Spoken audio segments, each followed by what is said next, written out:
être signe de gravité, c'est quand vous avez des troubles de la classe sanguine, notamment une CIVD, c'est un signe de gravité. Quand vous avez une fibrinolyse, hein, c'est un signe de gravité. Quand vous avez une... Allô? Quand vous avez également une insuffisance rénale, c'est un signe de gravité.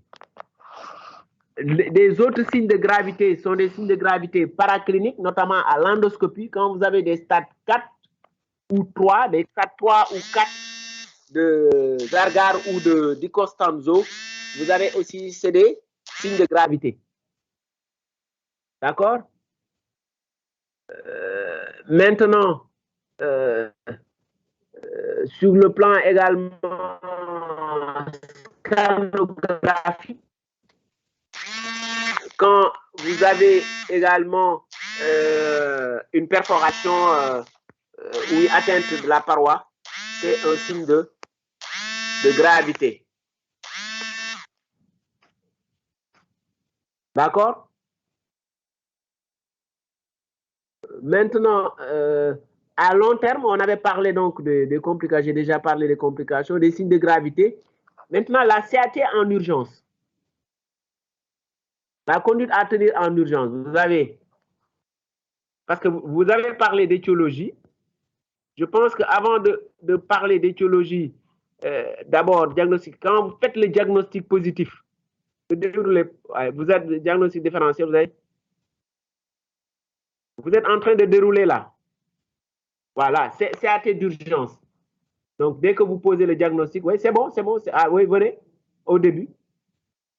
Voilà, c'est ça qui débute la CAT d'urgence. Vous avez dit à proscrire. Mais il faut d'abord, quand vous dites CAT en urgence, je pense que la première des choses, c'est dire ce qu'il faut faire en urgence. Avant de dire à proscrire. Donc, ce qu'il faut faire en urgence. D'abord, ne rien donner à la bouche. Il ne faut rien donner à la bouche. Il ne faut pas faire vomir. D'accord? Bon, j'ai commencé par vous, comme vous avez fait, geste à ne pas faire. Donc, ne rien donner par la bouche, c'est ce que vous avez. Ne pas faire vomir, ne pas laver, donc pas de lavage gastrique, pas de sonde nasogastrique. Je ne sais pas si vous, décubitus dorsal ou décubitus, ne pas mettre en décubitus dorsal, donc peut-être surélever la tête par rapport pour ne pas qu'il y ait un risque d'inhalation. Mettre une voie centrale, gauche, mais c'est pas si. On n'a peut-être pas. Excusez-moi.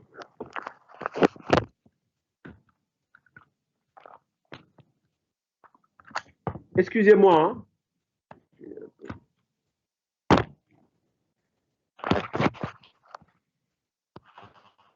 Donc, vous avez mis mettre une voie centrale. Est-ce que systématiquement, on doit mettre une voie centrale? Je ne crois pas.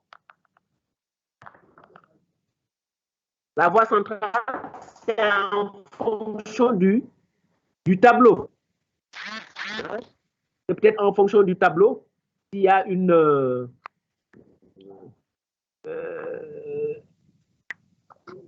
s'il y a un contexte de gravité,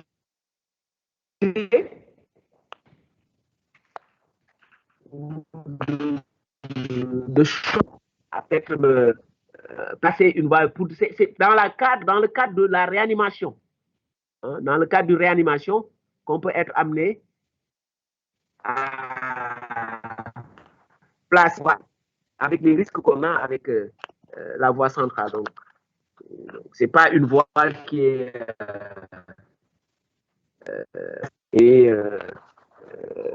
parfois, selon le contexte, il vaudrait mieux que cette voie soit placée en milieu hospitalier et non pas, par exemple, au lieu de l'accident.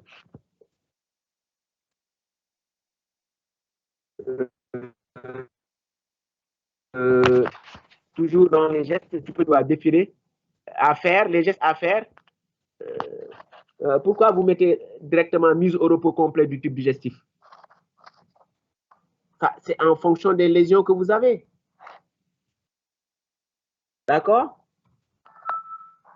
Vous ne pouvez pas brusquement dire mise au repos. Je sais pas ce que je ne comprends pas ce que vous visez en disant de mettre au repos complet du tube digestif. Alors, professeur, Oui. moi, ce que j'ai compris, c'est qu'avant la fibroscopie, comme on ne sait pas s'il y a des lésions de perforation ou pas, est-ce que ce serait Est-ce que ce serait? si on ne sait pas l'étendue des lésions et leur nature? Est-ce qu'il y a des lésions de perforation ou pas? Ouais, mais c'est ce que j'ai dit. C'est-à-dire, ça, c'est la CAT en urgence. Vous avez la CAT en urgence. Il faut poser le diagnostic, faire la preuve de la brûlure. Il faut faire la preuve de la brûlure. Maintenant, vous allez dire peut-être, il faut aller faire l'endoscopie. Et pour faire l'endoscopie, il faut peut-être mettre à jeun l'enfant pour faire. Mais quand vous dites repos, c'est comme si, ou bien vous mettre à jeun dans le cas de l'endoscopie. Mais quand vous dites repos complet, c'est comme si, voilà, c'est comme si on dit, voilà, l'enfant ne va plus avaler quoi que ce soit. D'accord? Alors que on peut, si on suspecte que le produit, c'est peut-être un produit qui n'est pas très corrosif, la quantité ingérée n'est pas importante, d'accord? Et puis, voilà, l'endoscopie n'est pas disponible avant peut-être 24 heures, d'accord? Mais on peut permettre à l'enfant de peut-être prendre des liquides, je ne sais pas, de l'eau, je ne sais pas. Si toutefois, il n'y a rien de particulier, de grave, s'il n'y a pas quelque chose de très grave. Mais quand vous dites repos complet, c'est comme si, voilà, on dit, voilà, l'enfant ne peut plus prendre quoi que ce soit. Et c'est un peu restrictif. Donc, moi, je dirais, peut-être, geste à effectuer, rincer à l'eau claire la face s'il y a peut-être des signes. Hein? Tu es toujours à faire, donc rincer.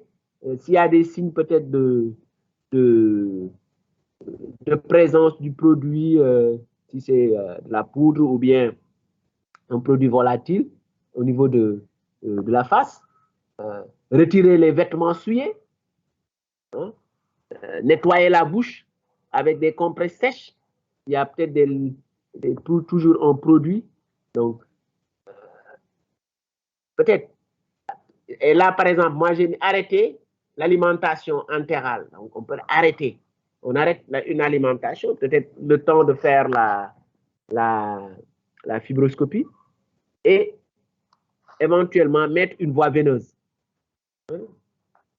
Et après, c'est ça, c'est le conditionnement de malade. Et après, c'est le bilan lésionnel, TDM, si on doit faire. D'accord? Maintenant, vous êtes allé, ici, je trouve que vous êtes allé trop loin parce que là, vous êtes déjà aux indications. Quand vous dites eau de javel, injection supérieure, donc voilà, vous êtes aux indications. Là, c'est dans le traitement, vous êtes dans les indications. Donc, vous ne pouvez pas.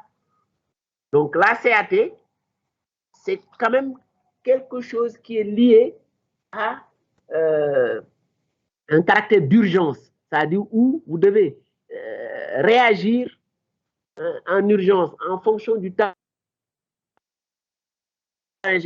Ça,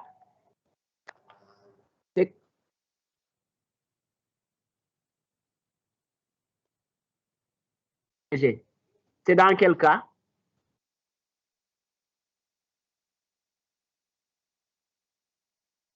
Quand vous avez à faire une aspiration oropharyngée. C'est quand il y a une